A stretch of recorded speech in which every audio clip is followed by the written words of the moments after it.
Oke, kembali lagi dengan kapasitor touch. Nah, di sini saya sudah ada sebuah sistem, di mana sistem di sini yaitu sistem penghitung barang ya.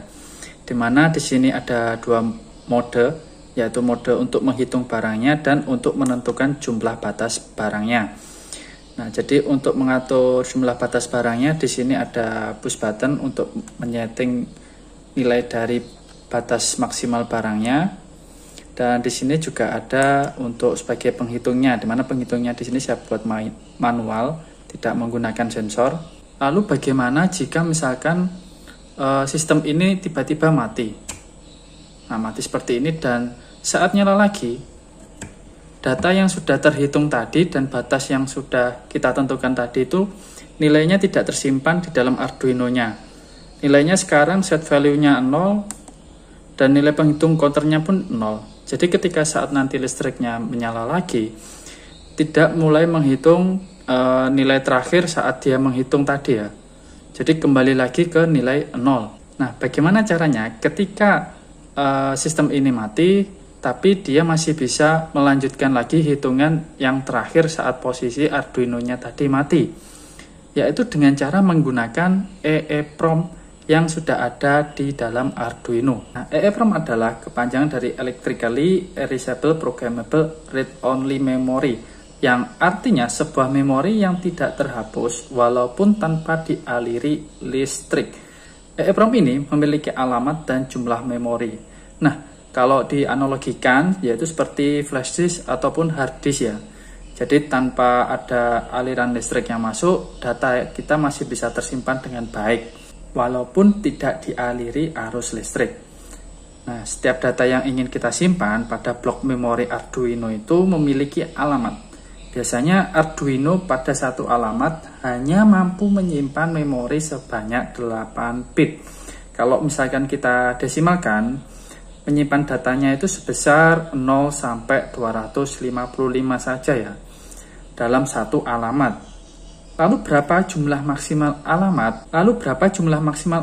Yang bisa disimpan oleh EEPROM Arduino? Nah, jawabannya beda tipe, beda jumlah alamat ya, teman-teman. Nah, di sini karena saya menggunakan Arduino Uno ini memiliki EEPROM sebesar 1 KB. Sedangkan data 1 byte itu sama dengan 8 bit. Oleh karena itu, Arduino Uno memiliki jumlah alamat maksimal 1000. Nah, kalau misalkan Arduino Nano, dia memiliki alamat EEPROM 512 byte. Berarti dia memiliki jumlah alamat maksimalnya sebanyak 512. Untuk Arduino Mega lebih besar lagi, dia bisa mencapai 4000 alamat EEPROM yang bisa kita gunakan. Nah, sekarang saya akan tunjukkan bagaimana cara programnya agar kita bisa menyimpan nilai dari counter dan set value di sini. Meskipun kondisi Arduino-nya nanti mati, jadi kita masih bisa melanjutkan program yang sebelumnya sudah tersimpan di dalam EEPROM-nya ya, teman-teman. Jadi EEPROM ini bisa kita implementasikan misalkan pada suatu sistem di harga di pom mini, lalu untuk menentukan batas suhu maksimal dari sensor DHT11 atau DHT22, atau juga sebagai sensor penghitung barang yaitu berupa sensor infrared. Kalau misalkan nanti nilainya lebih dari 0 sampai 255, nah itu nanti bisa kita gunakan alamat yang lain. Satu alamat itu kan 0 sampai 255. Jadi kita bisa tambahkan alamat lain, nilainya nanti 255 dikali 2. Jadi nilainya itu bisa sampai 0 sampai 510. Kalau misalkan lebih banyak lagi kita tinggal gunakan alamat yang lain, tapi untuk pemrogramannya cukup rumit ya, teman-teman. Nah, nanti di video selanjutnya akan saya tunjukkan bagaimana jika misalkan kita menyimpan nilai atau data dari EEPROM-nya itu besar, jadi lebih dari 8 bit atau 0 sampai 255 ya. Nah, sekarang saya akan tunjukkan untuk programnya ya. Jadi untuk program awalnya itu seperti ini ya, teman-teman. Jadi tidak ada library dari EEPROM-nya, dan library EEPROM sendiri pun sudah include dari Arduino IDE-nya. Jadi kita tidak perlu yang namanya install library lagi untuk EEPROM-nya ya, teman-teman. Nah, di sini saya gunakan LCD I2C, dimana LCD itu yang saya gunakan itu 16 kali 2, dan ini untuk deklarasi pinnya, dimana pin untuk menambahkan nilai dari settingan value-nya dan counternya itu berada di pin 7 dan 6. Lalu ini untuk pin di settingan, ini pin di counternya, di menu counternya. Dan di sini saya menggunakan menu switch case ya teman-teman. Jadi kalau misalkan teman-teman ingin menggunakan menu switch case, teman-teman nanti bisa download untuk programnya ini di link di deskripsi ya. Nanti akan saya taruh linknya di deskripsi nanti. Jadi teman-teman bisa download di situ. Nah, kalau misalkan nanti linknya bermasalah, teman-teman bisa komen di kolom komentar, nanti akan saya ganti dengan yang baru. Nah, jadi seperti ini untuk fungsi switch case-nya, di mana untuk case yang pertama itu untuk fungsi settingan value ya. Nah, jadi kalau misalkan kita masuk ke case yang 0, dia akan masuk ke menu set value. Tapi kalau misalkan nanti yang di case 1, dia akan masuk ke fungsi counter. Nah, jadi enaknya untuk fungsi switch case itu seperti itu ya teman-teman. Jadi bisa nge-looping tanpa harus menyelesaikan satu program terlebih dahulu. Nah, jadi di sini untuk penambahan dari settingan value-nya, kalau misalkan push button-nya ditekan, nanti nilainya akan bertambah 1. Sedangkan kalau misalkan kita tekan yang down, dia akan mengurangi, dan nanti akan ditampilkan di value. Nah, terus di sini ada fungsi hold down. Nah, hold down dan hold up di sini fungsinya itu agar saat kita tekan push button-nya, itu dia tidak double ya teman-teman. Nah, biasanya kalau kita menggunakan fungsi counter up dengan push button, counter up dengan menggunakan sensor infrared, itu biasanya dia double nilainya untuk perhitungannya. Nah, agar tidak double, makanya di sini saya buatkan fungsi if hold up ini ya. Jadi agar saat ditekan itu nilai yang dikeluarkan itu hanya 1, tidak double ya teman-teman. Nah, ini untuk pendeklarasian dari push button-nya. Di sini saya menggunakan input pull up, jadi tidak menggunakan tambahan resistor lagi. Jadi saya menggunakan rangkaian pull up internal bawaan dari Arduino-nya. Nah, lalu kemudian untuk menambahkan fungsi EEPROM-nya, kita terlebih dahulu buka file di sini, lalu pilih example, lalu teman-teman pilih EEPROM, dan teman-teman buka EEPROM clear.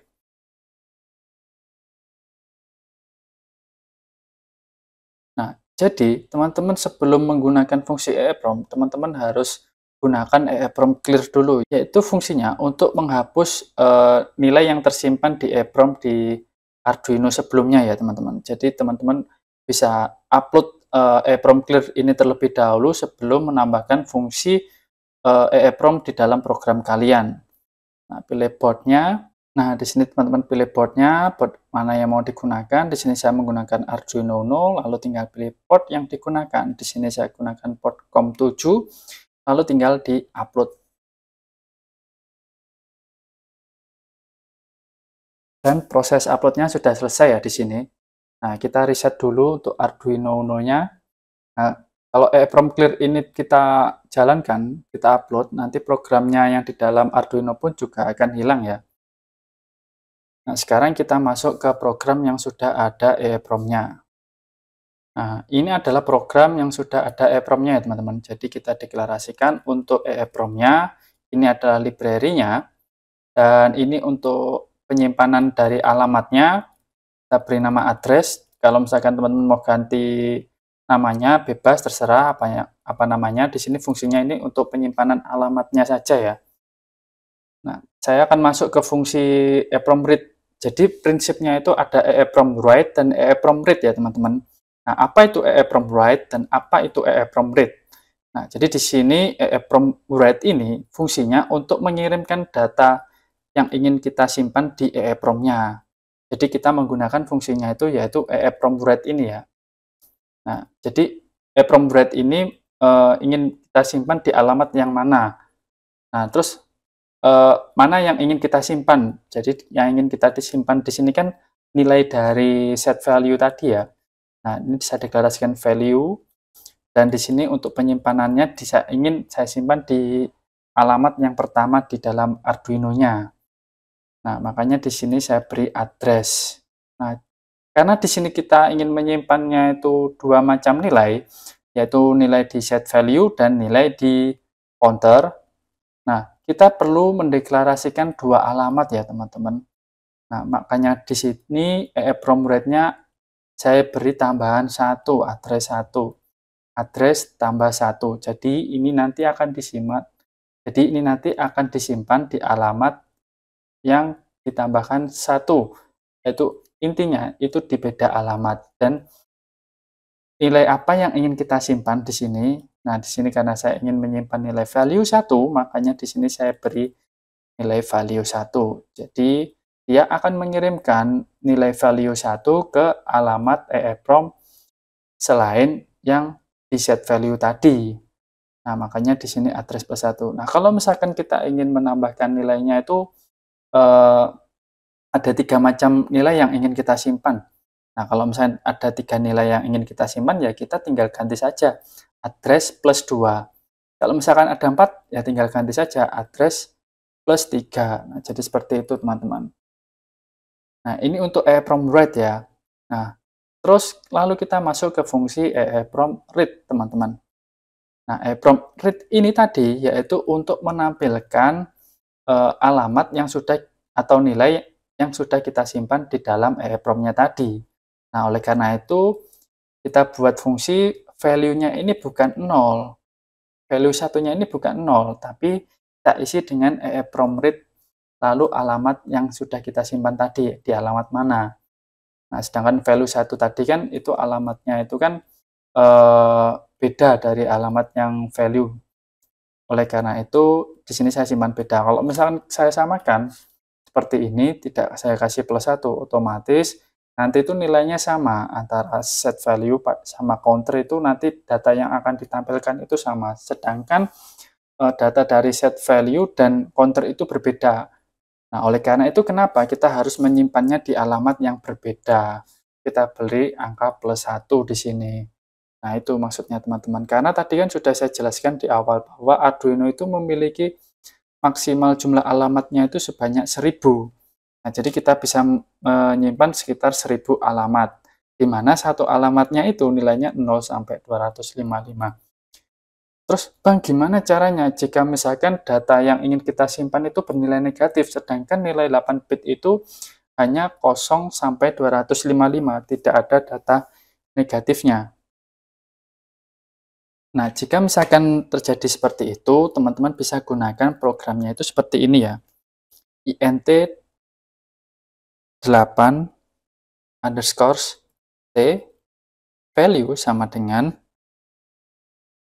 dalam kurung int 8 underscore t, lalu dalam kurung. Nah, lalu kita upload. Nah, sekarang kita biar lebih tahu, kita hapus dulu ini programnya.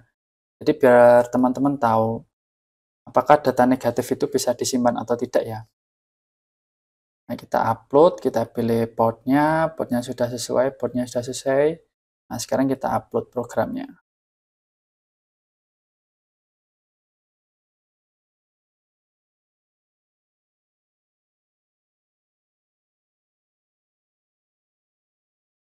Nah, proses uploadnya sudah selesai ya di sini. Nah, sekarang kita coba kita tambahkan untuk set value-nya.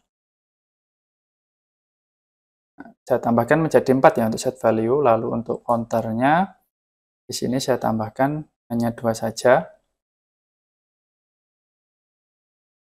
Nah, jika sudah, sekarang kita akan matikan untuk Arduino-nya. Lalu kita nyalakan lagi.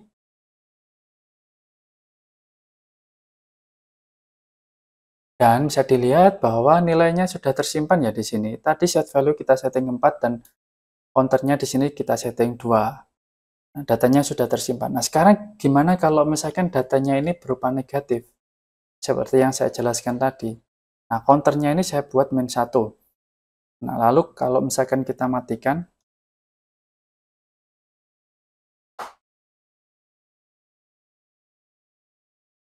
nah ini set value, lalu kita coba kita buka counter. Nah, nilainya akan ke nilai 255, padahal tadi nilainya min 1. Oleh karena itu, kenapa tadi kalau misalkan nilainya min 1 itu tidak bisa disimpan? Oleh karena itu, kita harus gunakan programnya itu bukan INT ya, tetapi kita rubah programnya menjadi int8_st, lalu di sini kita beri dalam kurung int8_st, lalu dalam kurung.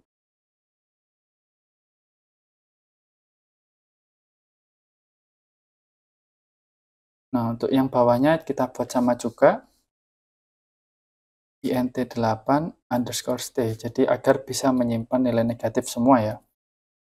int8_st dalam kurung. Nah, jadi seperti ini. Nah, jika sudah, kita tinggal upload lagi programnya.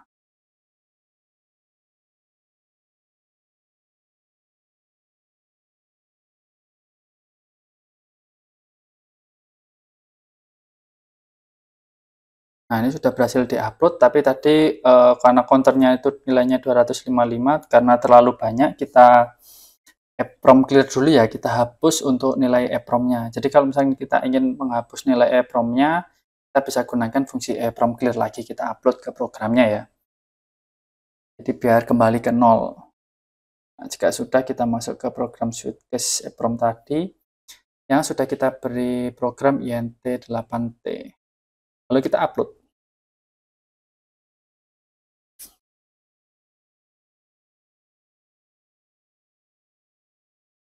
Nah, sudah berhasil terupload. Nah, sekarang set value-nya akan kita setting menjadi min 2 ya di sini.